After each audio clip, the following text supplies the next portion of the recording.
These are good.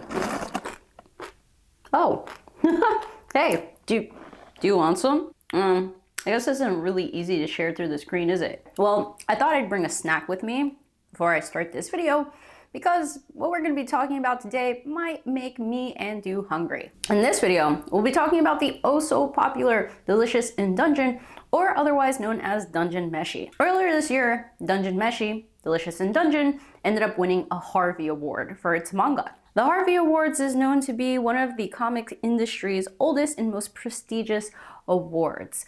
And when Dungeon Meshi won the award for best manga, it really got me to think, what really made the anime and the story of Dungeon Meshi so popular? It got very little promotion when it aired on Netflix, but for some reason everyone found their way to it and it just exploded. You couldn't go anywhere without seeing someone talk about Dungeon Meshi. So in this video, we'll be talking about the different components within Dungeon Meshi, Delicious in Dungeon, and what creates the fever of fandom around this show. You may want to grab a snack as there may be some footage in this video that might make you hungry, even though the ingredients themselves may not be as appetizing. Hey everyone, welcome back to another episode of Mel. If you haven't been here before, I'm Mel, the host of this channel. And if you haven't been here before, make sure you subscribe before watching the rest of this video. But if you have been here before, you know how this usually goes. Let's start with the synopsis of Delicious in Dungeon, especially if you haven't seen or read the story before. In a world where many adventurers are exploring this dungeon in hopes of finding what they call the Golden Kingdom to acquire wealth and treasure, we follow our main characters as they are returning from a failed raid. Their entire party is teleported out of the dungeon, but unfortunately one mage, Farin, is left behind and is eaten by the red dragon. Thinking that Farin is dead, most of the party disbands as they've run out of money. They feel no motivation to continue exploring the dungeon and looking for the Golden City, so very few party members are left to create a rescue expedition group. Laios, the main character of Delicious in Dungeon, the leader of the party group, and Farin's older brother, is frantically trying to convince the other party members that are left to go back into the dungeon to save his sister Farin, who is potentially not yet fully decomposed or digested, that's the word, by the red dragon. Even though they have no money, no resources, and the rest of the party members that are still with him, Chilchuck and Marcial, have a lot of doubts. But they reluctantly join him as he convinces them that the way that they're going to survive the dungeon, since they have no money and resources to buy food, which is crucial for you to have energy to fight the monsters in the dungeon, is to cook the monsters and ecosystem resources that the dungeon provides in order to eat and survive. And this is how we start our story of Delicious in Dungeon. Sounds rather crazy, does it not? And to be honest, when I watched the very first episode or two, I wasn't expecting much. To be honest, I actually don't know why I started to watch it. But like most things that I often end up watching with little expectations, I grew to very much love the series and have been holding back from reading the manga because I really want to know what comes next. But upon first re-entering the dungeon, we find out that while Laios really wants to cook these monsters and he has like a guide as to what to do with these monsters, he doesn't really have much intuition about cooking. Luckily, they meet this dwarf Senshi at the very entrance of the dungeon before continuing their journey because he has so much knowledge when it comes to cooking, especially the monsters in this dungeon. Now that we've got the synopsis out of the way, let's dive straight in. Please know that there will be spoilers for season 1 if you have not seen it yet. One of the very first things that really pulled me into Delicious in Dungeon was the goofiness, the humor, and the comedy. The very first thing is that their whole survival is going to be based on them eating monsters in the dungeon. Every time a monster is captured, cooked, and served, Marcial is always skeptical about it. She always has a face of disgust. The idea of cooking monsters and eating them always does not sit well with her. So she has like these moments where she's revolting and kind of would prefer to starve. But even Marcial has a moment where she realizes, I need to eat if we are going to continue to go deeper and deeper into the dungeon. But the way that she fights each and every meal instance is so hilarious because you can tell that the beginning stages she's revolted, but by the time time it's cooked and it has like a very nice aroma, she feels tempted. And every time they convince her to try it. And it's very cyclical. She hates it, she's revolted, the smell and the look sometimes becomes very tempting. Sometimes the look is not so great. She will try it, and oftentimes she's surprised by how good it tastes. But this is rinse and repeat for Marcial throughout all 24 episodes because she just still can't fathom the thought and the idea of eating these creatures that they fight and try to kill every time they come into the dungeon because they are trying to kill them in turn. But it's not just Marcial's disgust that's funny, it's also her facial expressions. Delicious in the Dungeon does a really good job at creating facial expressions to allow the characters to very clearly emote how they're feeling. And most times these feelings are of disgust, of horror, of weirdness. And I feel like Marcial is probably queen of these facial expressions. And while all of the characters are comedic in their own rights,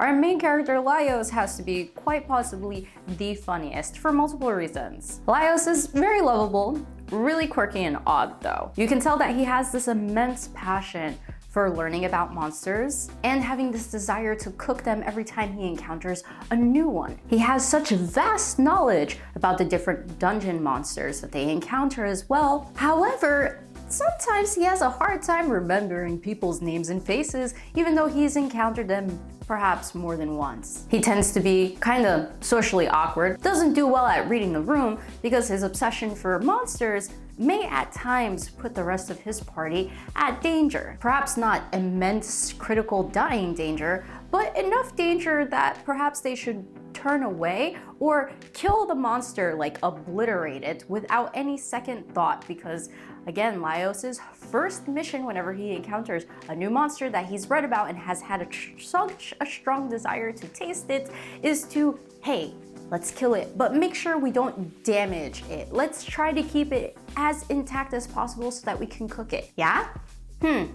You know, as a leader, it makes him very unconventional for the team. And at times the party may tell him, hey, restrain yourself. We just ate, or we have food. And you see him trying to fight back some of that love and passion for these monsters in order to continue the mission, which is to save his sister Falin. This type of dynamic creates some comedy tension between him and Marcial and Chiltruck, who's one of the other party members, as they give him the side eye quite often about intentions are and what he's thinking. Laios's transparent intentions and dynamic with the rest of the party members creates this humorous moment because there are times Marcial and Chiltruck, one of the other party members, often side-eye him. Especially that one time that Laios was extremely captivated by the living armor mollusks, and even though they thought that they had killed them all, he actually ended up keeping one of them that was living inside his sword, Gensuke. When they found out that he's been carrying a monster the entire time, they freak out, they spaz on him, and they were like, bro, what the were you thinking? Could you at least have told us? Laios be like that. And he's the leader of the party, so understandably so. I get why they get mad at him sometimes. There are also many humorous encounters that they have with some of these monsters.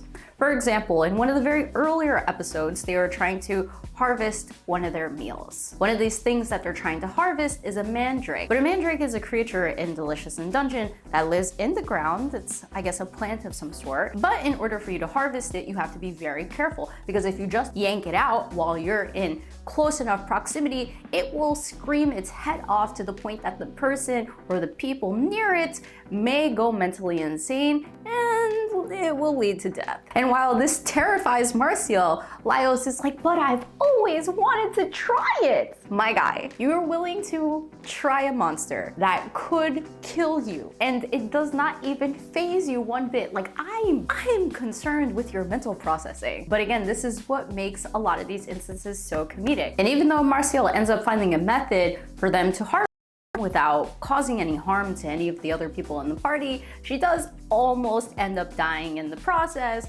because her way is very much so unconventional in comparison to Senchi's way that he thoroughly demonstrated and was very safe. No one died from him doing it. But Marcial, her method almost led her to die. And when they went to go find her, they were like, oh, well, I guess it looks like she's still alive. very deadpan. That moment had me cracking up so hard because Laios was just like, oh, okay, I guess she lived. But all he cared about was the mandrake at the end of the day. Yes, he does care about his party members, don't get me wrong, but that man definitely has so much passion towards these monsters that every time there's an encounter with them, in an attempt to harvest them or kill them and cook them, the sequence of events just always end up going wrong. As you can tell by the synopsis and what I've talked about so far, Delicious in Dungeon has this rich, intense world building. The monsters themselves are very unique, sometimes reminiscent of other animals and food items that we may know, or creatures that we may have seen in other forms of media before. But there is still a unique take on what these monsters are. A monster, but also I guess you could say a component of magic that they encounter at some point in season 1 is living pictures. Like, they are living pictures. You can go into them and you can experience the scene that you see in that picture amongst some other stuff. And a lot of these pictures are actually connected because when we first see them, it's like 1 picture, 2 picture, 3 picture, 4 picture, and Laios goes into every single one of these pictures, but for some reason when he goes into each and every one of these pictures, he affects the events in each of those pictures. It's kind of crazy. As I mentioned earlier, Laios's sword has a mollusk in it that's known as a living armor mollusk, and he decided to keep it because he thought it was cute and he's always wanted to have a monster. But when they first encountered these moving, living armor, they did not know that there were monsters and creatures living inside of that. They thought that they were being controlled by magic, but when they come to find out that it's not magic and they find out that there's monsters inside, they proceed to cook them. They kind of look like mussels or clams, and it kind of, you know, looked appetizing after they did cook it. But I just thought it was really cool how they explained what they do, how they live within the ecosystem of the dungeon, and how all of these armor is basically like their natural living habitat, which also allows them armor to move because they're stacked in all of the different joints of the armor, which gives them the appearance that they're moving through magic. We talked about the mandrakes earlier, how they're very reminiscent of some other wizarding franchise. Then there's these things called dryads. While I can't talk about all the monsters and unique creatures that we encounter in Delicious in Dungeon, the dryad creature, or plant, because I think they're part of a plant species, is one of the more interesting ones. So basically it's a plant that often turns into a pumpkin with this derpy face on it, and then if you let it flowers into what looks like a human, but it's not human. It is a human-looking flower. If that makes any sense to you, just repeat that in your head a few times, it will make sense at some point. And when they encounter them, which is part of the comedic aspect, they're like, hey, we should harvest them, let's eat them. But earlier on in the season, they stated that there is a fine line between which monsters they will kill and eat. And that rule is that if it looks any remotely human, like mermaids or fish humans, then they won't eat them. But even though they're flowers, they look too human to eat. But Laios, again, God bless that man's soul, wants to eat them. And Marcial is like, no, let's not do that. They look extremely creepy. I don't think I can eat something that looks human. But the really cool thing about them explaining all of these different creatures within this world, this rich story of Delicious in Dungeon, is that they also explain all of their functions within the dungeon and how it may fit into the ecosystem. And that also goes into how dynamic the ecosystem of this dungeon is. And as they continuously explain these things when they come across new species, new plants, or different types of environments within the dungeon, it makes you feel very reminiscent of Earth, this planet that we cohabitate on. So there's these elements of realness that is easy to, I guess, draw references from, even though it's a fantasy world in a dungeon. And what I really love at some point is that Senshi, who's very familiar with the ecosystem of said dungeon, describes the importance of making sure not to harvest or kill too many of the creatures and monsters that they do find, because each of them do have a purpose in maintaining the balance within that dungeon. Because if that balance is not kept and the adventurers are part of said balance, then we have a problem, which could create infight within the dungeon amongst other creatures when it doesn't normally happen as such, or some of these monsters escaping from the dungeon and perhaps terrorizing society outside of said dungeon. And if you take it outside of the dungeon, they start to explain how political hierarchies and social issues are affecting all of the adventures that are being drawn to the dungeon. So it sets up a world even larger than the dungeon itself and creates different issues aside from the problem that is initially presented to us, which is saving Falin before she ends up being digested by the red dragon. This ends up creating different layers within the world building and also the story building of Delicious in Dungeon, which allows for more and multiple forms of engagement for the audience. And even just looking at the diversity of the characters that we have Laios, which is a tall man, looks very reminiscent of what you would say is human. Then you have Marciel, she's an elf. Senshi is a dwarf, and Chilchuk is a half-foot. At one point in the show, they start talking about all their different ages, and even though Laios looks the oldest, maybe after Senshi, he is the youngest. Kinda crazy. So I love these smaller details to help build the different races that exist in the world of Delicious in Dungeon. And as I mentioned, there's some political and social issues that are going on outside of the dungeon that actually involve the different races, namely the elves. Because it's said in the story that the elves are the people who created the dungeon itself, and a lot of other different races kind of fear that. So now you've got this struggle for power between different races that is happening in conjunction at the same time with trying to find Falin. And even though we're just starting to scratch the surface as to the history behind all of these different races, Delicious in Dungeon is proving that they are really thinking about the lore and history behind every single diverse character that they've included in the story and the world. As I mentioned, one of the very biggest draw points was the humor at first. Then it was like, wow, the depth of the story is really interesting, and you can tell that this is very thought out and thoroughly thought out. But what I was not expecting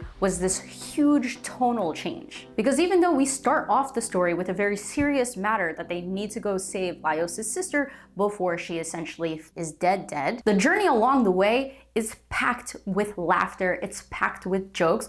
It almost feels like that we forgot that we're on a journey to save somebody's life until we encounter the red dragon around episode 11 or 12. The story starts to take a really big tonal shift because as they are trying to devise a plan to save Falin from the red dragon and find a way to open the red dragon up, Laios gets severely injured. We don't know if he's going to survive at the point of watching.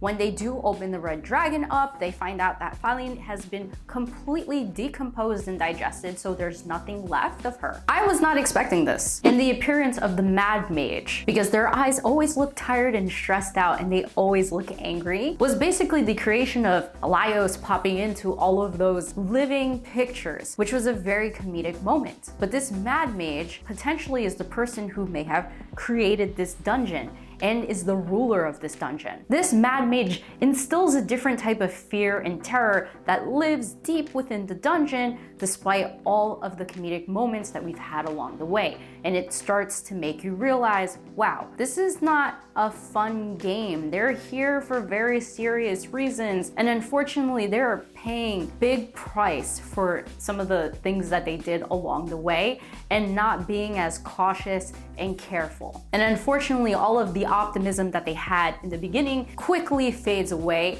when they realize what kind of situation they're actually in. And as I mentioned earlier, in the components of the story building and the world building outside of the dungeon, this conflict between races was not something I was expecting. Another element of realism that is instilled in the world of Delicious in Dungeon. However, with this tonal change, they didn't take away the humor and the comedic moments that we came to love in the first few episodes, but instead there started to be a balance in these different elements where you can lose your life at any moment, but they're still trying to enjoy themselves and have fun along the way while cooking these different monsters. I thought the way that they really baited audiences in and then built in new tones and new types of ways to tell the story was absolutely beautiful and genius. And it made it even harder to pull away from the anime every time there was a new episode every week. But thank goodness for those happy fun moments, especially when they all sat down to cook these monsters and enjoy a meal together. Because another great part about Delicious in Dungeon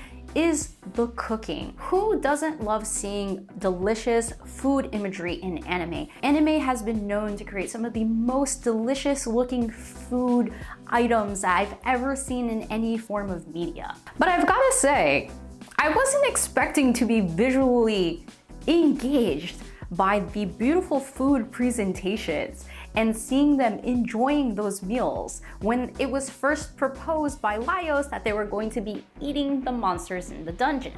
Especially because a lot of the times, some of these monsters really look kind of grotesque. But it's the fact that they could take something so strange, so uncomfortable, and turn it into this wonderful, delicious meal is what makes the cooking component so much more interesting compared to perhaps another type of cooking show or cooking anime. And what I do love so much about the cooking process is that they show you the process that they go through.